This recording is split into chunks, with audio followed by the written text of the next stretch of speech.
আসসালামু আলাইকুম রহমতুল্লাহ। গত পর্বে আমি আপনাদেরকে টেন্সের অ্যাফার্মেটিভ সম্পর্কে আলোকপাত করেছি। আজকে এখান থেকে আলোকপাত করব। দেখেন, গত পর্বে আমি আপনাদের প্র্যাকটিসের জন্য এবার বলে দিয়েছি সাবজেক্ট, যে কোনো সাবজেক্ট অনুপাতে আপনারা কি করবেন প্র্যাকটিস করার জন্য। আশা করি আপনারা করছেন। তো দেখেন, আজকে আমি টেন্সে কিন্তু নেগেটিভ নামবোধক নিয়ে আলোচনা করব। তাহলে দেখেন, উপরোক্ত 7 থেকে 8টি ফরম্যাট, যেটা আমি আপনাদেরকে 8টা টেন্স সম্পর্কে লেসন দিয়েছি। এই 8টার ভিতরে দেখেন 8টার মধ্যে কিন্তু সব ভার্ব আমরা ভার্বের সাথে কিন্তু আইএনজি ব্যবহার করতে পারবো না। এটা অর্থের উপর কিছু ডিপেন্ড করে। এই 8টি ফরম্যাট 7টি ফরম্যাটে এইসব ভার্ব ব্যবহার করা গেল না। 7টি ফরম্যাট হলো দেখেন তব, তল, তস, তস প্লাস কি টাইম পিরিয়ড। এখানে যারা নতুন তারা কিন্তু আমার লেসন কিছুই বুঝবেন না। তারা বোঝার জন্য অবশ্যই আমার বিগত লেসনগুলো অবশ্যই দেখে নেবেন। এখানে আমি তব দ্বারা ফিউচার কন্টিনিউয়াস টেন্সকে বুঝিয়েছি। তব দ্বারা কিভাবে ফিউচার কন্টিনিউয়াস টেন্স হয়। আমরা জানি বাংলা একটা বাক্যের শেষে কি থাকে, ভার্ব থাকে, ক্রিয়া থাকে, এবং ওই শেষ শব্দের শেষ অক্ষরে কি হবে, তব থাকবে। যেমন তুমি চা খাইতে থাকিবে, ত আর ব। খাইতে থাকিবে শেষে ত, আর থাকিবে ব। এই অনুপাতে আমি আপনাদেরকে বিগত লেসনে পড়িয়েছি।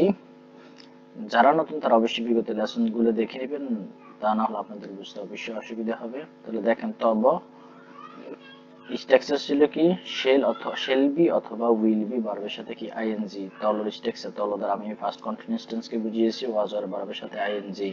তস এম ইজ আর ভার্বের সাথে কি আইএনজি ফ্রম বা ইং ফ্রম। তস প্লাস টিপি বা time period have been has been ইং ফ্রম ভার্বের কি ইং ফ্রম। এই বাকি 4টি ফরম্যাটে প্রায় সব শব্দ ব্যবহার করতে পারবেন আপনারা। সেগুলো হলো দেখেন, ব দ্বারা ফিউচার ইনডিফিনিট টেন্সকে আমি বুঝিয়েছি। যেমন উই প্লাস কি প্রেজেন্ট ফর্ম। ল দ্বারা আমি ফার্স্ট ফর্ম, অর্থাৎ ল এর স্ট্রাকচার কি ফার্স্ট ফর্ম না অ্যাফার্মেটিভে। অলসো হ্যাভ এস কি বরাবর ফার্স্ট পার্টিসিপল। অলসো দ্বারা আমি প্রেজেন্ট পারফেক্ট টেন্সকে বুঝিয়েছি। নিল দ্বারা আমি প্রেজেন্ট ইনডিফিনিট টেন্সকে বুঝিয়েছি। নীলের স্ট্রাকচার রয়েছে কি বরাবর কি হবে, প্রেজেন্ট ফর্ম বসবে। আশা করি আপনারা ভিডিওটা পজ করে দেখে নেবেন। দেখেন, অস দ্বারা আমি কিন্তু প্রেজেন্ট পারফেক্ট টেন্স কি বুঝছি, অর্থাৎ বাংলা বাক্যের শেষে অস থাকবে অথবা একার এবং কি স থাকবে। যেমন তুমি গিয়াছ, অস আছে বাংলা বাক্যের শেষ শব্দে।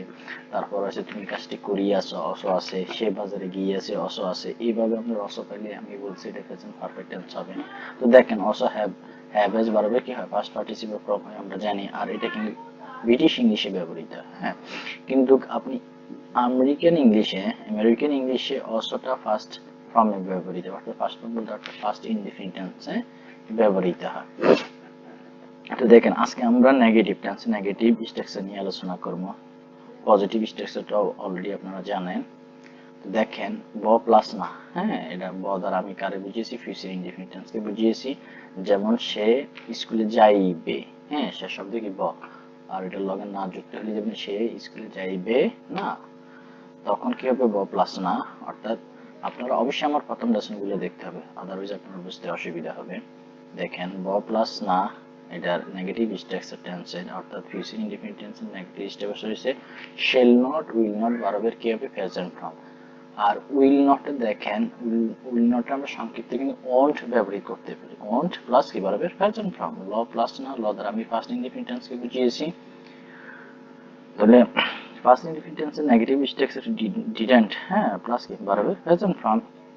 নাই, নাই থাকলে আপনার মনে করেন এটা ফার্স্ট ইনডিফিনিট টেন্স, তাহলে এটা কি হবে, ডিডেন্ট প্লাস কি প্রেজেন্ট ফর্ম, অর্থাৎ সে কাজটি করে নাই। তাহলে কি আপনারা এটা ইংলিশ কিভাবে করবেন, he didn't do, he didn't do. দেখেন, he didn't do the work, এইভাবে। তল প্লাস কি না, wasn't violent প্লাস কি ইং ফ্রম, আইএনজি ফ্রম। দেখেন, তল দ্বারা আমি কিন্তু ফার্স্ট কন্টিনিউয়াস টেন্সে বুঝিয়েছি। আর পজিটিভ স্ট্রাকচার ছিল কিন্তু ওয়াজ আর ভার্বের সাথে আইএনজি।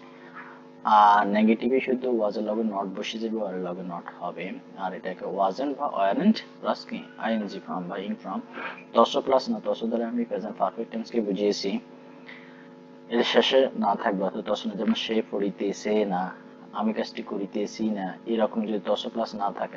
তস থাকবো কিন্তু বাংলা বাক্যের শেষ, আমরা জানি বাংলা বাক্যের শেষে ভার্ব থাকে আর ভার্বের শেষে কি থাকে, তস থাকে। যেমন সে কাজটি করিতেছে না, সেটা নেগেটিভ স্ট্রাকচার হবে am not, is not, are not কি ভার্বের সাথে আইএনজি। তো এটা কি ইজন্ট বা আরন্ট প্লাস কি ইনফ্রমও বলা যায়, আইএনজি বলতে পারেন, ইনফ্রমও বলতে পারেন। নি প্লাস না, নিউ দ্বারা আমি প্রেজেন্ট ইনডিফিনিট টেন্সকে বুঝিয়েছি।